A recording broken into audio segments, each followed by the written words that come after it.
Senhor esteja convosco. Ele está no meio de nós. Proclamação do Evangelho de Jesus Cristo segundo Lucas. Glória a vós, Senhor.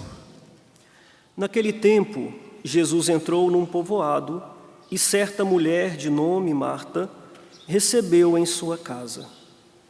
Sua irmã, chamada Maria, sentou-se aos pés do Senhor e escutava a sua palavra. Marta, porém, estava ocupada com muitos afazeres. Ela aproximou-se e disse: Senhor, não te importas que minha irmã me deixe sozinha com todo o serviço? Manda que ela me venha ajudar. O Senhor, porém, lhe respondeu: Marta, Marta, tu te preocupas e andas agitadas por muitas coisas. Porém, uma só coisa é necessária. Maria escolheu a melhor parte, e esta não lhe será tirada. Palavra da salvação. Glória a vós, Senhor. Meus caríssimos irmãos, as leituras bíblicas que nós acabamos de ouvir nos levam a meditar sobre um tema ou sobre uma virtude muito importante, essencial para todas as dimensões da nossa vida, seja ela na dimensão social, familiar, seja na dimensão espiritual, afetiva, até mesmo material. Eu refiro-me à virtude do equilíbrio, do autocontrole, do autodomínio, porque verdade seja dita, uma pessoa desequilibrada pode causar muitos transtornos a si mesmo e aos outros. Verdade ou não é? Um pai de família desequilibrado ou uma mãe de família desequilibrada pode gerar grande tragédia dentro da família, dentro de casa. Quantos transtornos não podem causar um chefe também desequilibrado, descontrolado?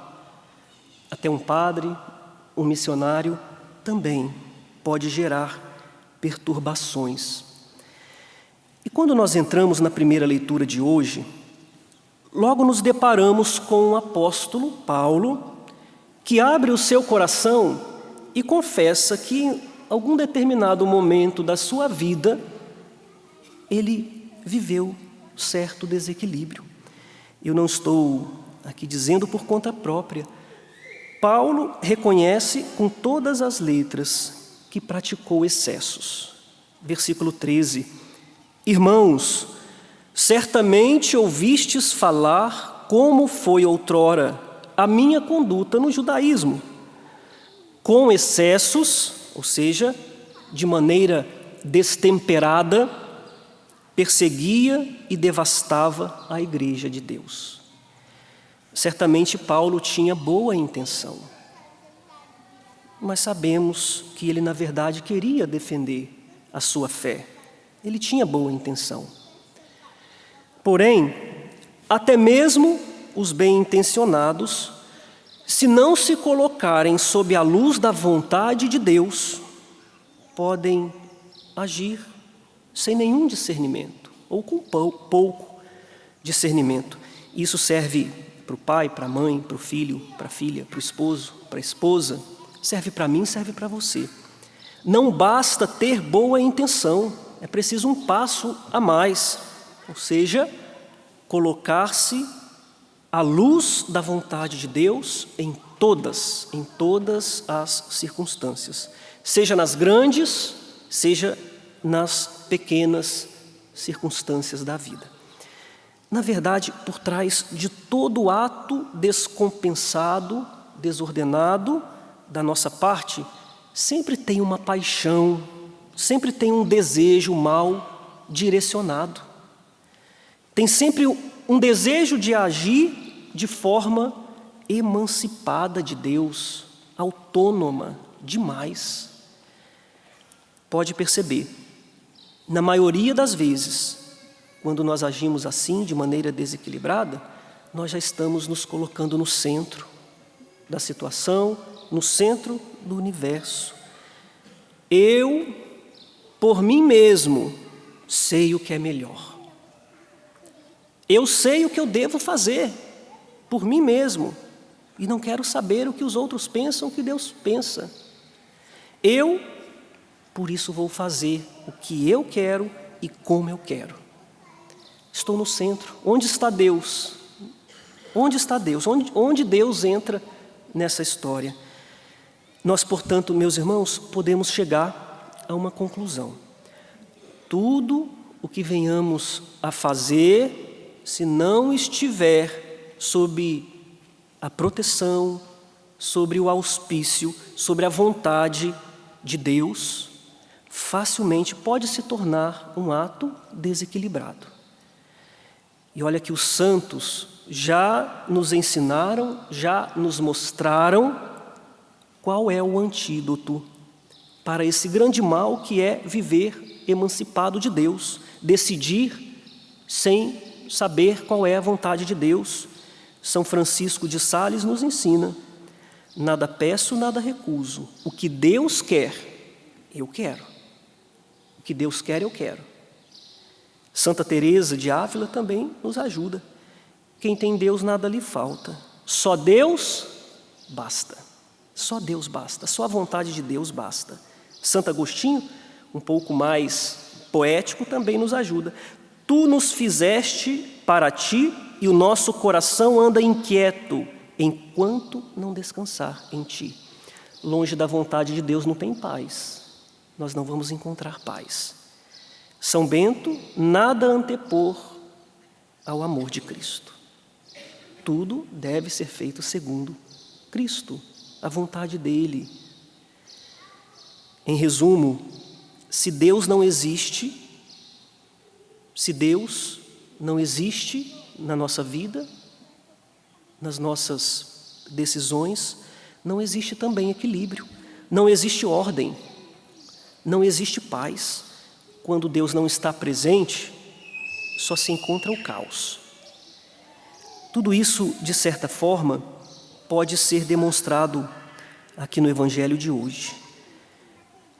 Porque andas agitada, ou seja, descompensada, por muitas coisas, Marta?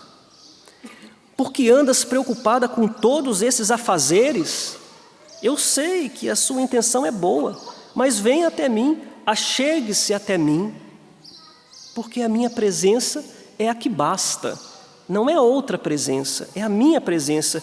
E é bom dizer que não tinha nada de errado com aquilo que Marta estava fazendo. Pelo contrário, era uma coisa boa. Eu digo isso porque não é raro acontecer, mas quando lemos esse trecho do Evangelho de hoje, nós costumamos criar uma espécie de contraposição ou de antagonismo entre Maria e Marta, entre Marta e Maria. Marta é a mais agitadinha, aquela que está preocupada com as atividades diárias. Maria é a mais contemplativa, aquela que se preocupa com as coisas espirituais. A gente faz essa diferenciação, né?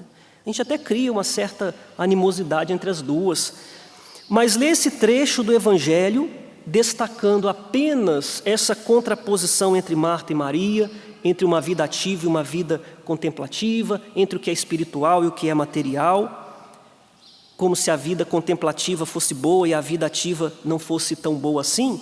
Mas essa leitura, assim, muito de contraposição, pode em algum momento até gerar um pouco de angústia em nós, um pouco de inquietude. E por que eu digo isso? Porque se nós formos sinceros e olharmos para a nossa vida, nós vamos chegar à conclusão de que a maior parte do tempo, quase todos somos Marta. Quase todos somos Marta. Estou errado? A vida é muito corrida, muita coisa para fazer, todo dia, toda hora. Atende uma pessoa, responde uma mensagem, corre para aqui, corre para lá. É nesse sentido que eu digo que pode gerar uma angústia, porque todo mundo quer ser Maria, a contemplativa. Mas, na realidade, a maioria acaba sendo Marta. E não tem muito o que fazer. Vejam, meus irmãos, não se trata de uma contraposição entre Marta e Maria. Existe algo a mais que vale a pena nós refletirmos também. O verdadeiro dilema do caso Marta não era o fato dela ser ativa, dela se preocupar em receber bem a Jesus em sua casa, preparando-lhe alimentos. Esse não era o problema. O maior problema de Marta era a falta do foco. Era a falta de foco naquilo que devia ou deveria ser o único necessário. Ela se distraiu de Jesus. Os afazeres fez com que Marta ficasse dispersa. Ela ficou na dispersão. Em outras palavras, perdeu o foco. Ela estava cozinhando para Jesus. Estava gastando o seu tempo e as suas energias com Ele. Mas o foco não estava onde deveria estar. Jesus, em nenhum momento do Evangelho, mandou Marta parar as suas atividades lá na cozinha e ir para a sala. Alguém viu esse pedido da parte de Jesus aqui no Evangelho? Larga essas panelas aí, Marta, e venha para cá. Não teve isso. Para de cozinhar, apaga o fogo do fogão. Não teve nada disso. O comentário de Jesus foi simplesmente este, versículo 41. Marta, Marta, tu te preocupas por muitas coisas. Como se Jesus dissesse, Marta, Marta, você está dispersa demais. Volte o foco para o único necessário. E a gente poderia ainda completar. Continue preparando aí na cozinha os seus bolos, o suco. Continue aí. Mas não se deixe vencer pela distração. Não perca o foco. Marta já estava vivendo no desequilíbrio, porque perdeu o foco de Jesus. Perdeu o foco em Jesus. Embora estivesse trabalhando bem intencionada para acolhê-lo. Hoje, portanto, as leituras nos levam a refletir que qualquer que seja a atividade que nós precisamos fazer diariamente, não podemos nos dispersar, nos distrair, nos desviar da presença e da vontade de Deus. Então, alguém pode perguntar assim, mas afinal, Padre, onde Deus está presente? A resposta é simples e eu vou dizer para você, não é para o vizinho ou para o seu colega do lado, é para você que eu digo. Deus sempre estará presente onde você estiver ou aonde você for. Pronto, esse é o lugar da presença de Deus. Vou repetir. Deus está presente onde você estiver ou aonde você for. Deus não estava mais com Maria na sala e menos na cozinha com Marta. Se nós quisermos alcançar esse equilíbrio, ainda que não seja possível totalmente neste mundo, tente fazer assim, em tudo mesmo, nas pequenas ou nas grandes decisões ou realidades da vida, queira saber antes qual é a vontade de Deus, queira saber o que Ele quer, porque tudo na vida que estiver fora da vontade de Deus é fonte de desequilíbrio para nós. Amém? Louvado seja nosso Senhor Jesus Cristo.